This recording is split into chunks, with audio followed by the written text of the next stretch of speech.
L'entrepreneur est celui qui a une vision, un projet, qui voudrait développer et créer une richesse économique et sociale avec. Souvent, l'entrepreneur a deux soucis majeurs, c'est le financement et la peur de l'échec. Le financement, c'est clair qu'il faut se créer les occasions qu'il faut pour trouver des investisseurs. Il n'y a pas que les banques classiques, il y a aussi des gens qui voudraient vraiment investir leur argent dans des idées auxquelles ils y croient. Et pour expliquer vos idées ou les idées des entrepreneurs, ils doivent créer l'occasion de rencontrer des gens et leur expliquer leurs projets. Donc il ne faut négliger en aucune manière les événements qui pourraient les entourer, s'inscrire dans des chambres de commerce de communes ou de quartiers et n'hésitez pas à aller vers les autres, à parler, à exposer votre idée, vos projets et à y croire surtout. Plus on y croit, plus vous donnez confiance à la personne qui vous entend. La peur de l'échec. L'échec est la meilleure école des entrepreneurs. C'est en faisant un échec qu'un entrepreneur peut être formé au mieux, car il sait maintenant qu'est-ce qui a fait que son projet n'a pas marché. Peut-être qu'il a mal géré, peut-être qu'il y a eu des difficultés qu'il ne pensait pas les rencontrer et c'est comme ça qu'il apprend.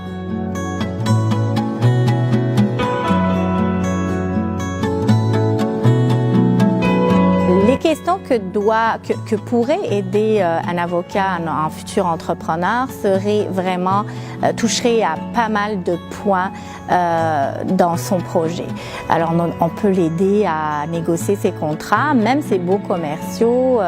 Avant de se lancer en affaires, généralement on a besoin d'un local, donc les baux commerciaux sont très importants et sont souvent peu considérés alors que c'est très important de bien les négocier. On peut les aider à s'incorporer, c'est-à-dire à tout étudier par rapport à leur projet, puis leur donner le bon capital action qui doit être adopté, voir s'ils sont nombreux à s'associer ou seuls, quels sont les différents contrats qui sont liés à leur projet, y a-t-il des contrats de confidentialité, y a-t-il des contrats relatifs à la propriété intellectuelle, y a-t-il des contrats qui pourraient les aider à faire des offres de services sérieuses et qui seront mieux considérés par des futurs investisseurs qui voient le sérieux de l'action. On peut même négocier leur contrat de financement, négocier tout à l'heure, comme je disais, les baux commerciaux. On peut vraiment leur servir comme un coach permanent dans leurs décisions.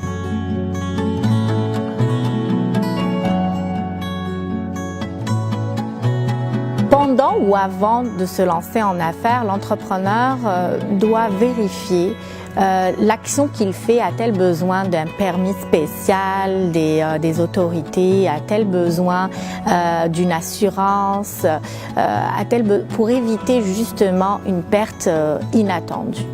Donc, il faut s'armer de connaissances, aller vérifier le domaine qu'on exerce ou qu'on veut exercer, le service qu'on offre ou qu'on veut offrir.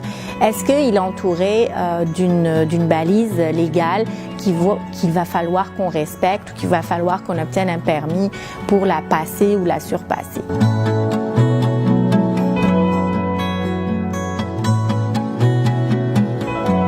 Le Salon du développement Canada-Maghrébin est une excellente occasion pour le futur entrepreneur de se poser les bonnes questions.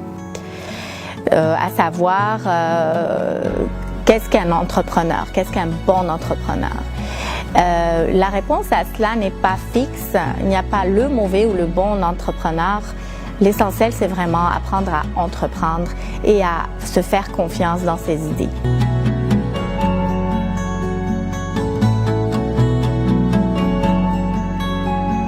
Il me fait plaisir de participer cette année à l'organisation du concours de l'entrepreneur. Je serai représentée par mon associé et consoeur, Maître Roselyne Beausoleil, qui se fait un plaisir de participer à cet événement. Je remercie aussi le comité d'organisation du Salon Développement Canada-Maghrébin et l'équipe de Canada International Media. Et bon succès à tous!